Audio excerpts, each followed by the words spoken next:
What if I told you a 4-year-old American boy with stage 4 cancer was deported from his own country without even being given a hearing? This isn't speculation, it isn't a rumor, it happened, and it happened under the leadership of DHS Secretary Kristi Noem. Instead of receiving treatment in a hospital, this child was forced onto a plane and flown away, and when lawmakers pressed Secretary Noem under oath for evidence to justify this decision, she had nothing. No documents, no proof, no explanation, just evasion and delay. The story began on April 24 when a woman in Louisiana was deported. With her went her 2 children, both U.S. citizens, a 7-year-old daughter and a 4-year-old son. That little boy was battling stage 4 cancer. DHS officials later claimed the mother had consented to her children being removed. To her U.S. citizen children being removed. What evidence do you have to support your claim that she did consent?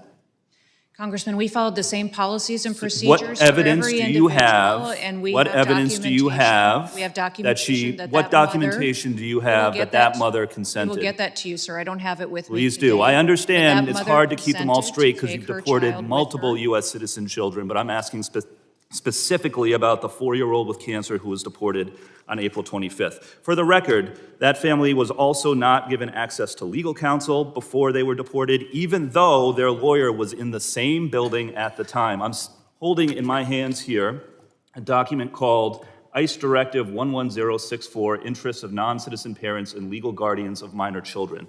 This is the policy for how ICE agents should handle situations like this. It states unequivocally that parents and legal guardians should have the ability to make alternative care arrangements for minor children prior to their arrest or detention, and that ICE must afford parents the opportunity to consult with legal counsel. So, did the ICE agents working on this case who deported this 4-year-old with cancer of their own volition fail to follow ICE policies, or were they directed to by your office or anyone else in DHS leadership?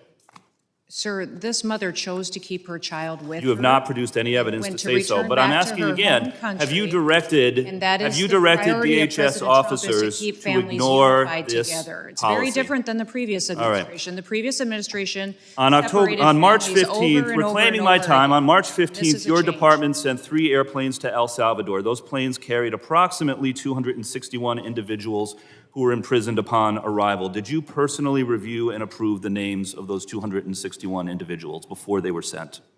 Sir, we have deported and sent home Did you review the names of those individuals? And we have individuals that have the Why won't you answer the question? Within the Department of Are you Homeland aware Security. of whether those 261 individuals were given the opportunity to speak with a lawyer or appear before a judge before they were put on those planes? Yes or no? Sir, every single individual followed the exact same process. They were not all given the opportunity to appear before a judge or speak with a lawyer. On April 7th, the Supreme Court ruled that detainees must have an opportunity to have a hearing before they are deported. Are you familiar with the April 7th Supreme Court ruling? I am. Can you assure us that in the future you will abide by that Supreme Court ruling to provide detainees with a hearing before they are deported? Following all judges' orders, yes, sir. I have a photograph here of André Hernandez Romero, a gay makeup artist from Venezuela. He fled Venezuela fearing gang violence because of his opposition to the Maduro dictatorship and his sexual orientation. He presented himself at a port of entry and requested asylum. His claim was found to be credible, and he was placed in detention to await a full hearing. But he never received a full hearing because you put him on one of those planes to El Salvador, where he still is today. Listen to me. He had no criminal record in the United States or in any other country. He did not even enter the country illegally. He presented at a port of entry. He tried to do it the legal way, and to this date, the only evidence your department has presented to justify his imprisonment is that he had 2 tattoos, one that said mom and one that said dad. Do you have any other evidence to present for why this individual should be locked up in El Salvador? Sir, every case is used the same protocols and the same processes and inputs. Do you have any evidence other than the tattoos that say mom or dad for why this individual should be locked up? So it's not just on tattoos. It's who they're affiliated with, their communication. You have not presented any other evidence, nor has your department. Reclaiming my time, during your confirmation hearing, you said your focus would be on deporting immigrants who have been convicted of crimes and those who have received removal orders. But that is not what you have been doing. Instead, you have been deporting children with cancer, children But the family's attorney and numerous public statements directly contradicted that claim. They said the mother never consented to anything. She wanted her children to remain safe in the United States where her son could access medical care. When Congressman Seth Magaziner demanded evidence to back up Noem's claim, she had nothing to show. No signed forms, no emails, no written record. She promised she would get it later. But in the moment, standing under oath, she couldn't produce a single scrap of documentation. Think about that. A child with cancer taken from his own country, and the department responsible for the decision had no evidence to justify it. But this wasn't just one isolated tragedy. It exposed a broader pattern. ICE has a clear policy known as Directive 11064. It states that parents and legal guardians should be given the chance to make alternative care arrangements for their children before being detained or deported. It also guarantees parents the opportunity to consult with their lawyers, yet in this case, the family's lawyer was literally in the same building. Agents still barred that lawyer from seeing the family. Instead of following their own rules, ICE chose speed and secrecy over due process. That wasn't the only law DHS ignored. On April 7, just weeks before the deportation of that cancer-stricken child, the Supreme Court ruled that detainees must be given a hearing before removal. The ruling was clear. It wasn't advisory, it was binding. Yet DHS ignored it.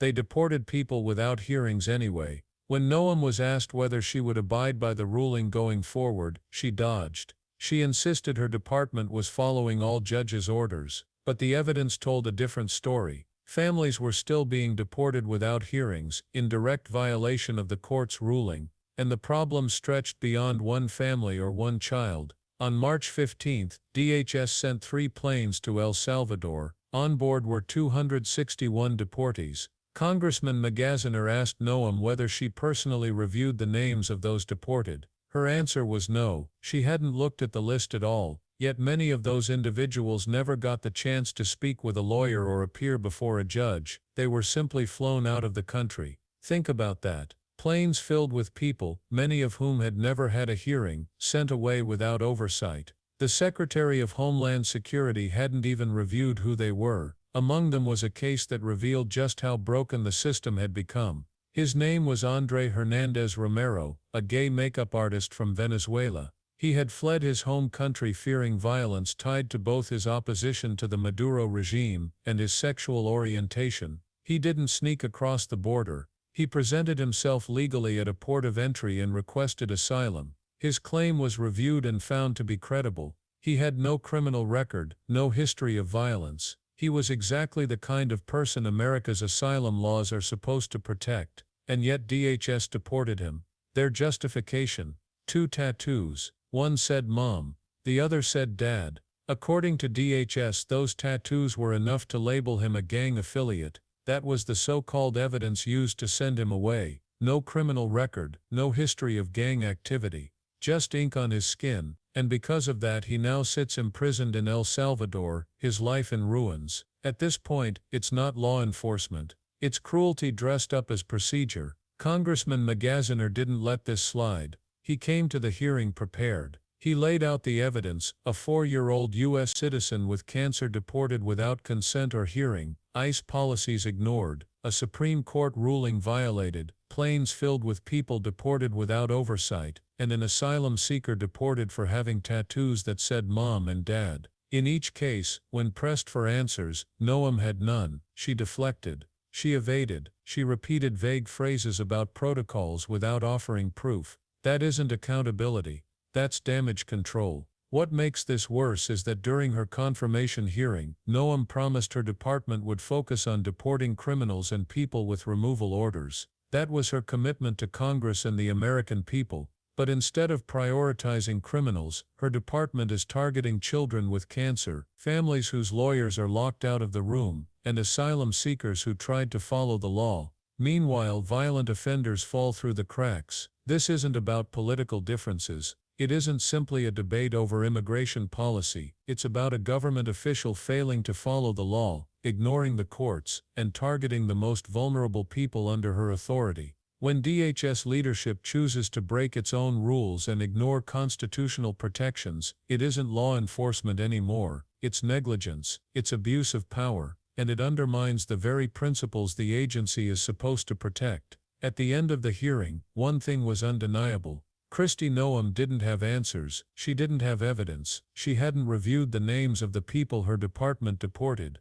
She had chosen cruelty over compassion, evasion over accountability, and political theater over the lives of human beings. And that forces us to confront a larger question: what kind of country do we want to be? Do we protect children with cancer? Do we honor Supreme Court rulings? Do we give asylum seekers a fair chance when they follow the law, or do we shrug, deport them, and pretend it's justice? This story isn't just about one Secretary of Homeland Security, it's about the soul of the nation. Are we a country that values human life, due process, and constitutional rights, or are we a country where bureaucracy and cruelty outweigh compassion and law? So I'll put the question to you: should Kristi Noem resign? Tell us in the comments. Share this video so others know what's happening, and if you believe in holding leaders accountable, subscribe to this channel and join the conversation, because in the end this isn't just about immigration, it isn't just about politics, it's about who we are, and every American deserves to know the truth.